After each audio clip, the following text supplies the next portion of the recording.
I'm just making a quick reference video for my Handi Quilter ladies on threading the thread in the top of their machine.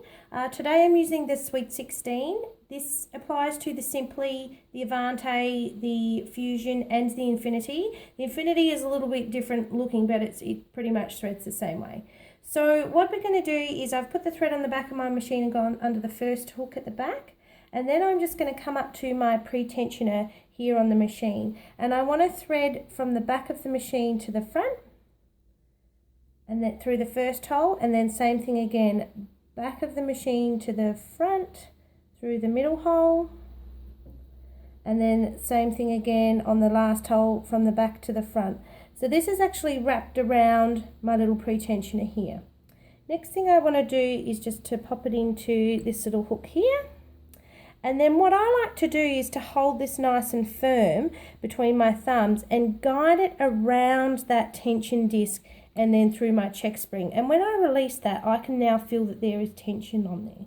What I find a lot of ladies do is they're so used to threading their sewing machines. So when their sewing machines are being threaded, their presser foot is up, so their tension discs are open. On this machine, I have no presser foot lifter, so these tension discs never open, okay? So it is your job to get the thread into those tension discs. So if I just gently go around like this and through my check spring, that's really loose, that's running free. I need to yank it on up in there, okay? So it's a really good habit to hold this nice and firm, guide it around with your thumb, get it under that check spring, and then you know that it's in those tension discs.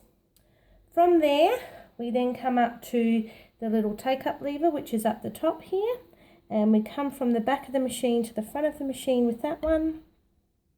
Thread that all the way through. I've just got this little hook guy here at the front. Then just at the top of my needle bar, I have the little needle guard, which I'm going to thread through the hole at the top of the little needle guard there. Threading through there, and then it just simply goes through the eye of the needle. So the threading is quite simple on this machine. It's just getting it into those tension discs, okay? That's the important thing, is just to make sure that it is in between those tension discs on your machine. If you thread it and you feel here, this is quite firm, okay? Feels nice and firm. I know I've got tension. If this is running really loose, yank it up into that tension disc because it's not between there.